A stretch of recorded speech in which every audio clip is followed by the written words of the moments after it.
Well, hello there everybody and welcome back to another episode of An Ecologist Plays. We talk about nature while playing games. Hope you had a wonderful weekend. We are back in Empires of the Undergrowth and we are trying to survive as the termites right over here. So let's jump right in where we left off last time.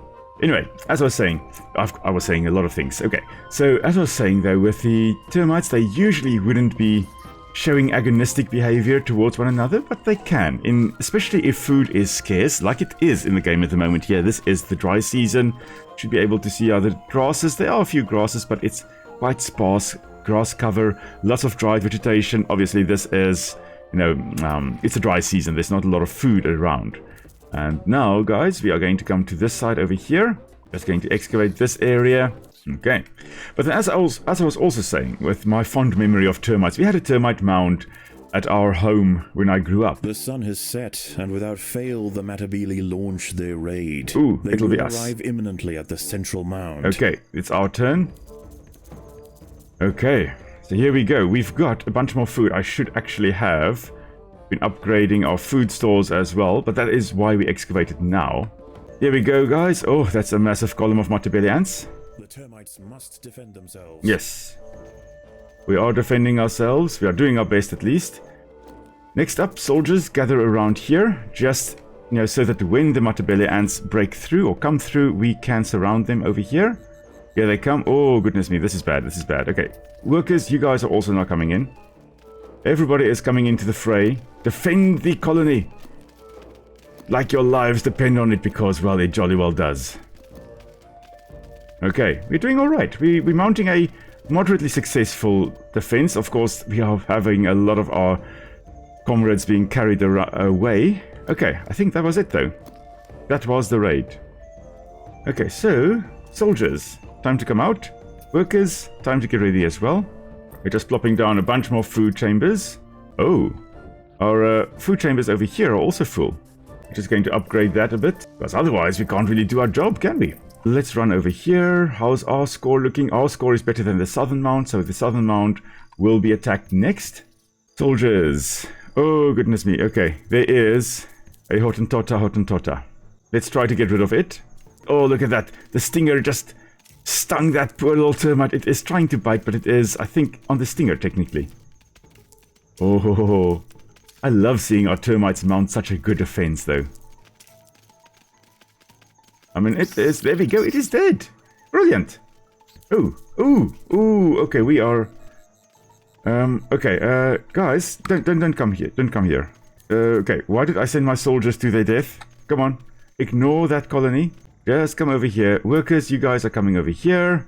When the Matabele ants attack again, they are going to attack the southern mound, and that means we can use it to our advantage to sneak in and gather their food over here. Steal some of their food while they are distracted. We have just weakened them slightly. Not a lot, but slightly. So maybe they actually will be sufficiently weakened that the Matabele will actually wipe them out. Now, what we need to do is get a bunch more nice big soldiers going over here. We can plop down a few more minor workers over there, or in the nest, and some major workers we can also get over here. I'm not sure where the soldiers should stand. I think maybe over here, because it looks like there's something big. There's a big Hottentotta over there. A big scorpion moving along. Of course, scorpions would generally go for anything they can catch, including termites. They definitely would be on the menu. Okay, let's see here. What else can we do? What's next? Let's make some more minor soldiers. I did say the mages are the backbone of the colony. These are actually the backbone of the colony. The mages, however, will be the... Termites must fight. Oh, what are we fighting? Oh, we're fighting an earwig. Yeah, go kill that earwig, thank you. Being a nuisance, being a pest. Dawn breaks, and a Matabele raid is imminent. Yes. They are heading straight for the southern mound. Southern mound. I don't know whether the southern mound will be able to survive this attack. Because, look, there's a lot of Matabele ants coming along. And how will your defense... Okay, so this is now our chance. This is our chance. We can come and steal their food. Our whole column of termites, we've just discovered a new source of food right over here. We're just going to take it. While they are under attack and, distracted. Oh, I don't think they're going to survive this. Okay, that means we may be next. No. North is next, and then it's us. Oh, goodness me. Okay. We're going to need to get a lot more soldiers. Okay, we're going to do that. We're going to also upgrade our workers, our minor workers, so that they can actually process the lignocellulose more rapidly. Lots of ants, but okay, the termites are still alive. Okay, so they're not going to be wiped out, it seems, this time. But I'm not sure how much longer they can actually hold out. Okay, sure. Oh, goodness. Okay, the Matabele ants are still raiding them. Yo, okay, that's a lot. Megaponera analis. The Matabele ant. Oh, okay, you know what? I think... Oh, I don't know. Fight to the death. Where are we under attack? Oh, tiger beetle. Oh, tiger beetle. Our poor workers are suddenly becoming soldiers. The soldiers, on the other hand, are finally arriving as the workers had already taken down the health of the tiger beetle here to halfway.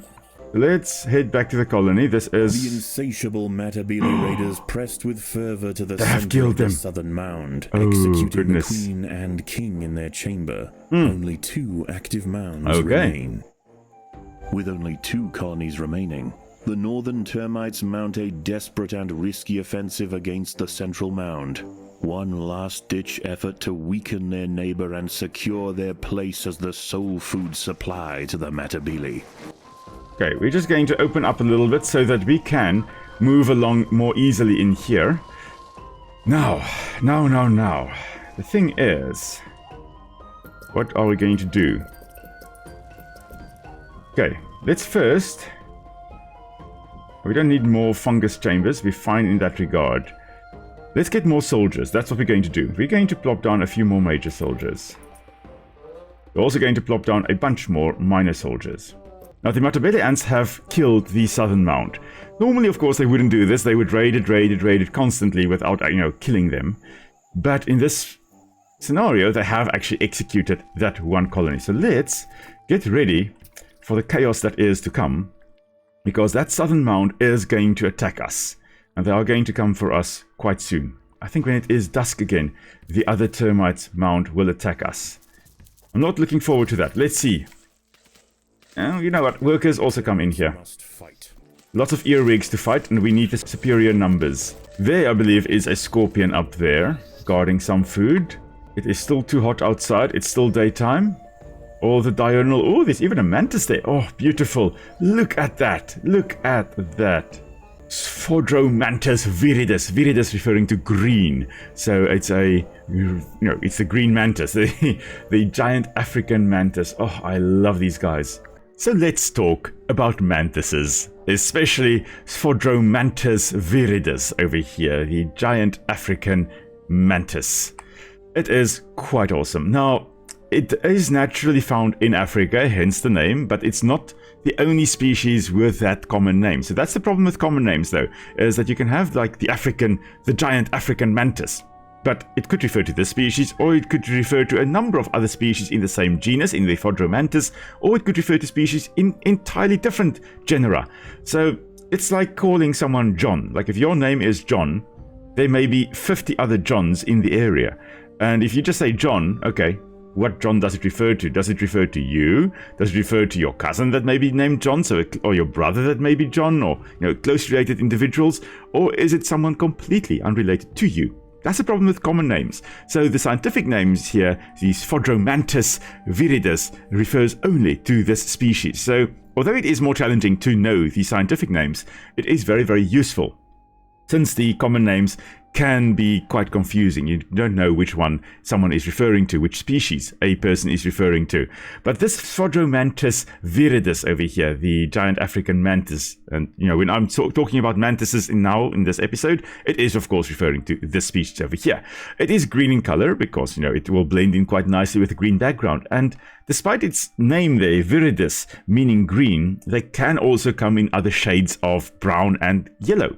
So it's not just green. So yeah, a bit of a misnomer there, but I guess the first ones that were described were green in color. So it's like, oh, it's a green mantis. I guess we'll call it viridis over here, despite some of them being more flava or yellow than green. But no, viridis is perfectly fine. Now, although they are found mostly in Africa, they are also introduced in some parts of Europe and the Middle East. If you're looking at Spain, for example, just across the Mediterranean Sea from where they actually do naturally occur, you have got them as a major introduced species over there.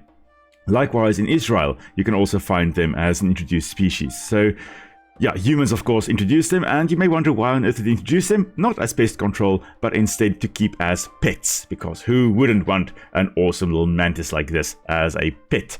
Apparently quite easy to keep, but the problem is, of course, that when they escape, they can wreak havoc. The problem is, however, that one female will lay like an ootheca, or an egg-containing little thingy, and don't know how to explain it, but inside there can be up to 300 little mantises developing, and she can lay a number of these in a season. So ootheca, basically egg chamber, I think that's the best way to explain it.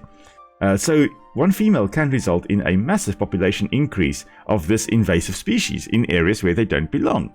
But in areas where they do belong, of course, lots of things will be feeding on them, so most of those 300 eggs that they will have, or 300 young that develop in those ootheca, will not reach adulthood, so most of them will die. And that is, just the way the cookie crumbles, or the mantis gets eaten at least.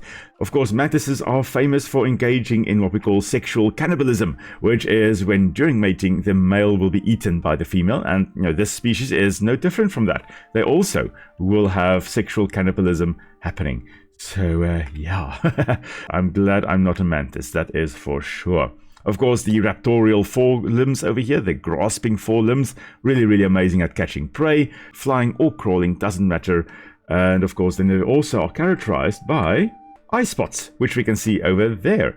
And this distinguishes them from the European green mantis, which looks very similar. I mean, it is the green mantis and it is found in Europe, but they don't have those white eye spots at the back there. The eye spots there may be used as intimidation, as a defense mechanism to try and either appear larger, so appear like the head of a much larger creature than this mantis actually is, or in some cases it can be used to startle the predators that they're attacking. So if the eye spots are hidden, which it isn't in this case, but if the eye spots are hidden, like in some moth species, and they open their wings, suddenly whoop, there are eyes staring at you, and that is a nice defense mechanism. In this case, though, it is most likely to serve two purposes: either to look like eyes of a much larger creature than this mantis actually is, or it is to actually break up the outline and kind of resemble a piece of dead, or a dead part of a leaf that this mantis also is trying to look like when it is amongst vegetation. So the eye spots, they may actually serve two functions depending on whether it is in vegetation,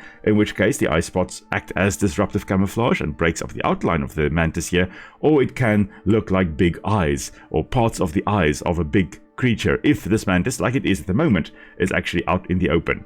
So yeah, quite cool. I absolutely love mantises, and this one is no different.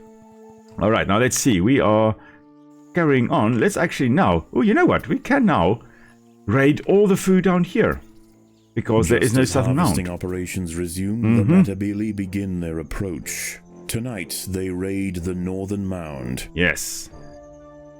You know what, we are going to put our, we've learned our lesson. We've learned our lesson to some extent at least. We are going to put our miner soldiers over here, just in case those termites up there decide to come and raid us when we're not looking, like they did in the live stream. There are, I think, stink ants digging around here. I think those are stink ants. Hopefully they don't actually come into our nest. I really, really don't want them here. Let's see, in terms of food, we've got a bunch of food that actually is being processed. I'm thinking of perhaps making a few more major soldiers. You know what, that's what we are going to do. The stink ants, where are they digging to? I think they are digging here. I think they're coming to the nest, so let's run back with our soldiers. Are these termites? Are these termites raiding us? No, they're stink ants. They are stink ants. Oh dear. Matabele ants aren't the only swarm raiders to be worried about. African stink ants have established extensive tunnel networks in this area, and recent excavations have revealed the termites. Well, we have mounted a defense, which is brilliant. Absolutely brilliant. Okay, we have defended against them, thankfully.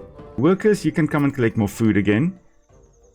Soldiers, we are going to attack the scorpion and try to kill it. Hopefully we can. Let's just check here. Oh, there's another scorpion coming. Okay, it's going over there. Okay, that's perfect. Go away. You also go away. Thank you. Die. Permanently going away. Now we do have to keep an eye out for these guys because, oh, wow. They were, I think, annihilated by those Matabele ants. Now the Matabele ants usually raid dusk and dawn, but they can technically also raid at midnight. So we are going to be attacked next. We've got to gather a lot of food. Get ready because, oh, there is a major attack coming towards us. So let's just get some more major soldiers here. And then also get another chamber of minor soldiers. Now, where will we put them? I think let's put them over here, shall we? Because we clearly need a lot of things to help defend us against what is to come in a moment. You guys are going to group 2 as well to defend against this scorpion over here. Okay, it is not coming to us. Okay, that's fine. We now have to defend against the termites and the Matabele ants soon. Oh, there's a big solifuge. Ha ha. Oh, I love solifuges, but please just, stay there. Don't come around to us. What have we got? We've got the scorpion is still kind of just chilling there. That's good. Stay there. Stay there. And you, Mr. Solifuge, also just stay there. Of course, also not web bound because I don't believe, no, they can't make any silk. They can't produce webs. They are arachnids, but like scorpions, they don't produce silk. So they are not spiders.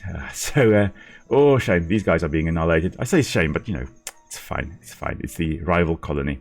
Anyway, what I was saying much earlier in this recording is that I had fond memories of soldiers. Like we had a nest of termites in our garden, and I would very often go to that nest and then actually just poke a little stick at the nest entrance, and you would have all these soldiers coming out and biting onto that stick. And for me, it was one of my favorite activities to do. It was actually termite fishing, I called it. I would put a little grass blade in there and then try to see whether I can actually grab one and get it to come out of the nest and pull it out. So, yeah, that was a lot of fun for me to do as a kid. Like clockwork, the Matabele have returned for their tribute. The raiding column is bound for the central termite colony. Okay, so let's get our soldiers out here. Most of them. Group 4, you guys are going to protect the queen just in case. Just in case the termites decide to be evil and come for us now. Most of our workers have made their way back. However, our soldiers are now mounting a defense and hopefully a proper defense. Oh, there are lots and lots of Matabele ants over here. We have not upgraded our soldiers at all. We are just going for numbers here. And we just have to do very well in our defense. Let's actually get our soldiers down here now. So that when the Matabele ants come in, they are overwhelmed. Are they even going to come in? I don't think so. I think we've pushed them back. Yeah. We've done a very, very good job of that. Okay. That's brilliant. Okay. Cool. Termites, quickly come and harvest a bit more food. Group 3, you guys come back here. Protect the queen. Okay, we're getting a few more majors here. Okay, now, I think it is time again to upgrade some of our workers, don't you think? Maybe even get a few more workers. That could work. Pardon the pun. My dad joke for the day. Well, who am I kidding? I'm still going to make many dad jokes today. But that one was the first one for the day. Okay, the idea is just to protect... Here they are. Okay, I was wondering, where are my soldiers? Just to protect this line of workers going to collect a bunch of food, and then when the sun starts coming out, we're all retreating back underground. There we go. Everybody back. No, we're not starving. Look, lots of food coming in. Of course, we don't eat the lignocellulose directly, the plant matter here. It has to go through a process of digestion before we can actually eat it. Nonetheless, we are bringing in a lot of food. Okay, so now, what we are going to do is we're going to bring in the soldiers over here. We're going to excavate over there. Workers, you guys can come and collect the plant matter that is there, and then you can come and collect the plant matter here. Oh, lots of food there. And there is, in fact, a scorpion, but I think we should be fine there. Okay, termites, you guys, workers, you can collect some food over there. Yeah, that scorpion is in fact dead. We've got some danger down here. So we're going to bring our soldiers down as well. And then there's a bunch over here and another scorpion over there. Let's see. We are the higher score, so the northern colony is going to be attacked again today. So it'll be dusk, they're going to be attacked, and then they're going to attack us, most likely. So we have to be ready for that. Okay, so we've ready here. Let's excavate down there. And I think, yeah, there we go. Stink ants are tunneling as well. The day is drawing to an end, and under the crimson mantle of twilight, the Matabele march forward. They will strike at the northern mound. Good. I'm glad they're going for them a bit. Hammer them, and then they are going to again go for us. They are the stink ants. They are digging as well. Of course, we did encounter the stink ants previously. We're just going to, I guess, tunnel over to these guys over here. How's this defense going? Oh no, they're going to be wiped out. That means they're not even going to attack us. Well now, that is an interesting turn of events. And of course the stink ants are also here to come and terrorize us a bit. But they are going to meet their match in a moment. Well, they were going to. With the northern and southern mounds emptied, the remaining termites inherit complete control of the local vegetation. Yes. Feeding unhindered, they will outgrow the threat from the raiders and extend their mound into a towering savanna fortress. Look at that. A monument worthy of a great termite empire. Yes. Alrighty. Wow. This is absolutely amazing. And there are so many things I could still have talked about, like why do termites build mounds like this? What is the internal structure like of a mound? But I guess we'll have to wait for the next time we play as the termites, which will be when we do the challenge version of these levels as well. So if you guys have any suggestions on how to beat the challenge creatures, the assassin bugs, please do drop it down in the comments and I will do my best to incorporate those tips for the next time we play, either as the termites or as the Matabele ants. And this, of course, is where we are going to call it a day, everybody. We're going to grab a bunch of food, and then we are going to go back to our formicarium. So thank you very much for tuning in. Hope you enjoyed it. And then we'll be back next time to try out the challenge versions of the Matabele ant missions. So until next time, everybody, stay safe. I'll see you all soon. Bye.